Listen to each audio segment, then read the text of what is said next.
So Main Street was a really interesting thing when the Walt Disney World Resort first opened in the Magic Kingdom. You had all of these different shops and different places that were here along Main Street that were really kind of interesting. There was all kinds of different things. In fact, there was a place that was a tobacconist that actually sold tobacco. There was a place that sold greeting cards, if you can believe it. There was actually the original coffee shop. You had behind me there, that's the cinema where you actually had some movies playing. You could go in and see a couple of old movies, including Steamboat Willie and the great, what was it called? The Great Locomotive, the Great Train Robbery. That's what it was called. And you could see that there. There was a watch shop. There was all kinds of different things here. It was really a pretty remarkable place. It really was very interesting in what they had, and it changed a lot over the years. And one of the things that they did was to remove Center Street that's on the side with the Emporium and expanded out the Emporium to cover the entirety of Center Street, so it goes all the way up Main Street from one end to the other. So as you can see, this area right here used to be Center Street. You used to go back and there was an alcove back there, and you used to be able to separate out these different stores. But today, it's all one big shop, which is kind of crazy, but I guess it's good in a way. And on the other side of the street is Center Street.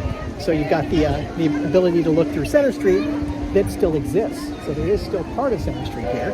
It's just on the far side where the confectioner is and the jeweler and everything like that. And the cinema's on this side as well. So this is the part of Main Street that still has Center Street. And it still has a little bit of charm to it.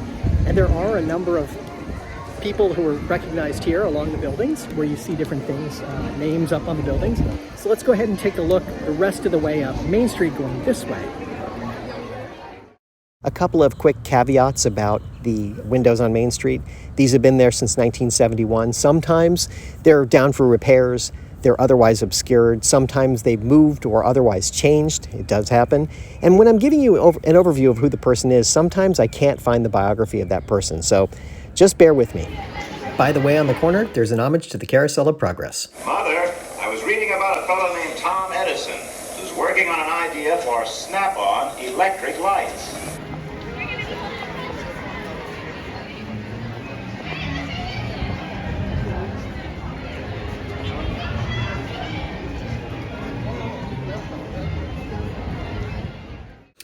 On the wall right here is a tribute to Vincent Jeffords, who was the marketing director for the Walt Disney Company, and he helped promote the whole idea of plush toys and what became these plush toys that everyone enjoys. He also wrote a couple of books about things related to plush toys to kind of promote characters.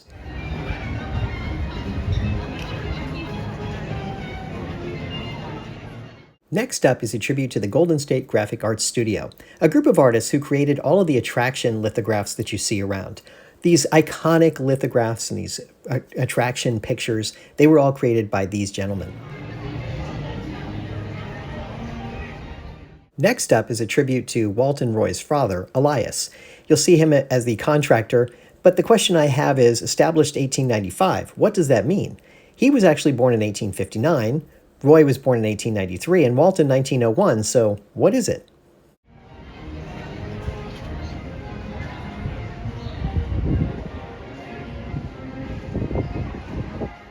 Next up are what I think are the most interesting windows along Main Street.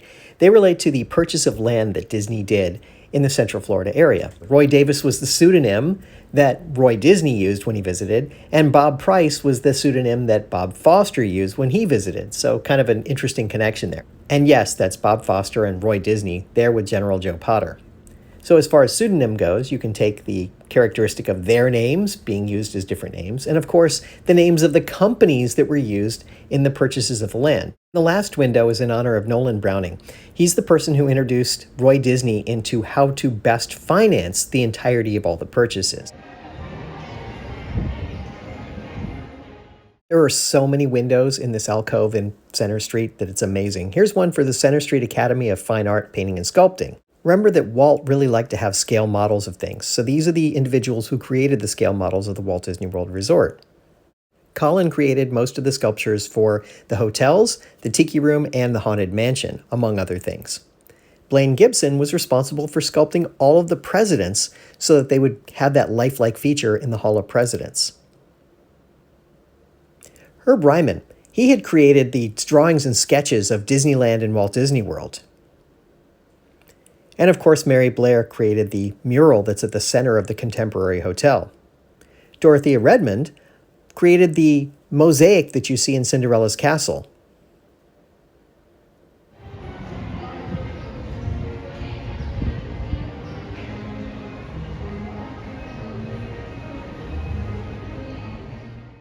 Bud Dare was, and I believe still is, the vice president of operations of Walt Disney World. At one point, he was trying to partner up and bring David Copperfield's magic to the Magic Kingdom, but that kind of fell through. But it's that era of growth that he's really remembered for.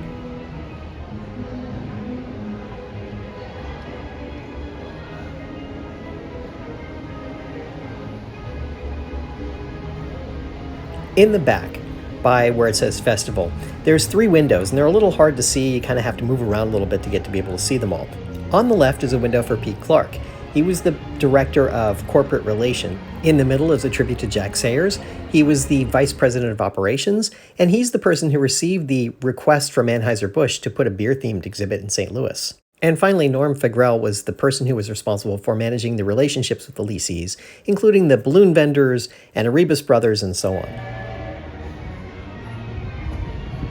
This next window has nothing to do with Disney history, but they do offer voice, dance, and piano lessons, and sometimes when you walk by you can actually hear them going on, which is kind of cool in its own way.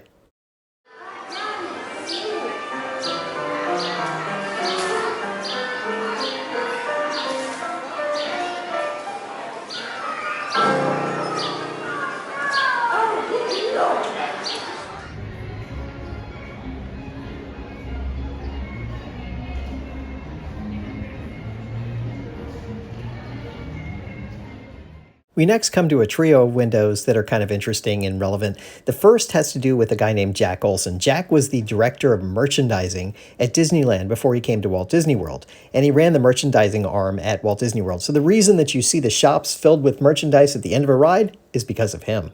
The next window for Windermere Fraternal Hall, the charter members. These are all people who were on the opening day committee for the Walt Disney World Resort. They include Peter Crimmings, Bob Allen, Dick Evans, Bill Holscher, Bob Matheson, and Bill Sullivan. They were all part of a group that was integral to making sure that the Walt Disney World Resort opened successfully. Interestingly, these guys still meet up for breakfast on a fairly regular basis.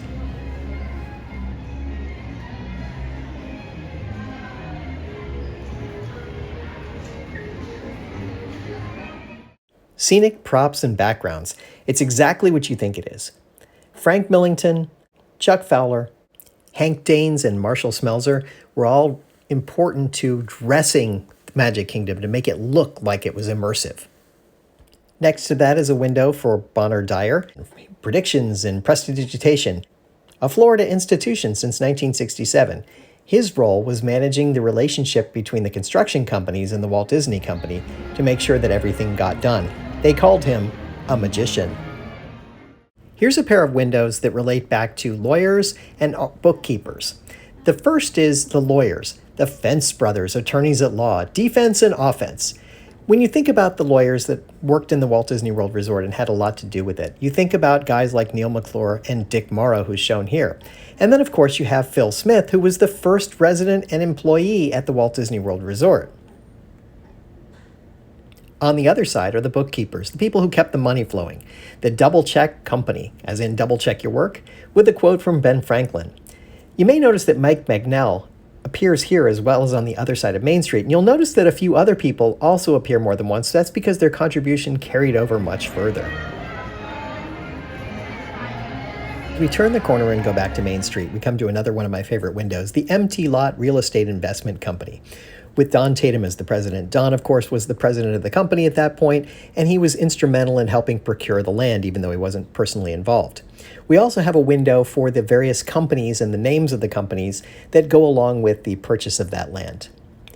And then, as we look up from there, we see a tribute to Frank Wells. This is a nice tribute, given that Frank Wells died unexpectedly in a helicopter accident during the Michael Eisner era.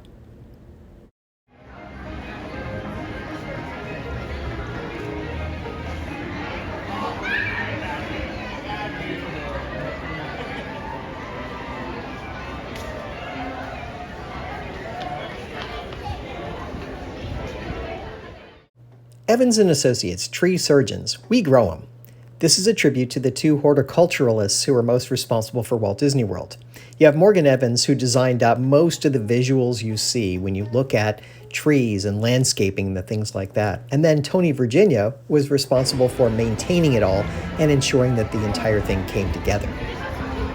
The next window is a tribute to Roy E. Disney. That was Roy O. Disney's son, Walt's nephew, and his family. So you have his wife and his 4 children. You may recognize Abigail's name there as someone who's in the current news. But it's an interesting tribute to the man who served on the board for Disney for a long period of time.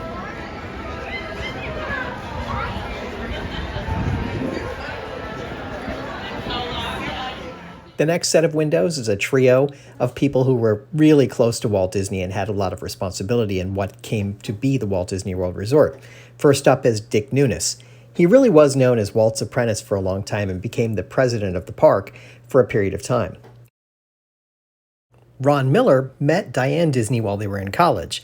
That's Walt's daughter. So he became Walt's son-in-law and ultimately came to work for the company, rising up to be the president of operations and ultimately the CEO for a few years, but that's another story.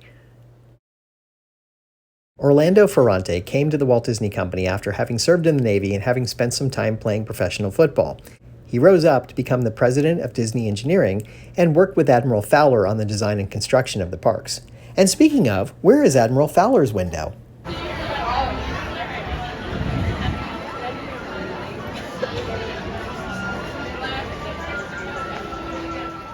Next up are a couple of windows dedicated to father and son teams that both worked for the Walt Disney Company and contributed to the success of the Walt Disney World Resort. The first is Oob and Don Iwerks. Oob worked for Disney and had created a lot of visual effects for movies and went on to do the same for the theme parks, along with his son. On the other side, we have Washoe and Son stonemason, with Bud and Bill Washoe, both of whom were stoneworkers, plasterers, and did a lot of work. No stone unturned. This window is a tribute to Diane Disney, Walt's eldest daughter, her husband, Ron, who we mentioned a moment ago, and their 7 children. Now, why it's called the Lazy M Cattle Company, I think that has something to do with the land that they purchased from the cattlemen to create the Walt Disney World Resort. I mentioned both Billy Sullivan and Bob Matheson on a previous part, but they really were instrumental in other things as well. Bob Matheson was the director of operations for the Walt Disney World Resort and deserves his own honor kind of on his own. Bill Sullivan, or Sully as he was known, started off as a ticket taker, ran the Jungle Cruise, did a number of different things, and ultimately rose up to do park installations and then ultimately became the vice president of Walt Disney World.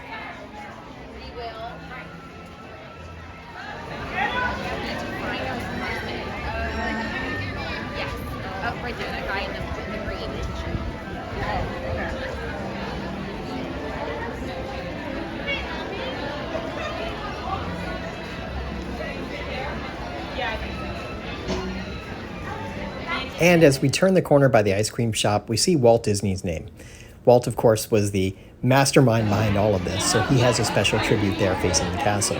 And we go a little further up. There's one more set of names that's over here on the left side of the Plaza restaurant that you can see as you're walking along.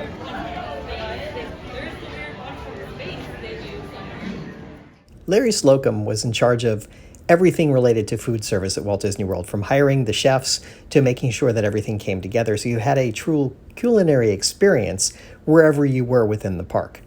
And I would argue that this quote really summed up where he thought about the whole experience of dining and eating in the Walt Disney World Resort.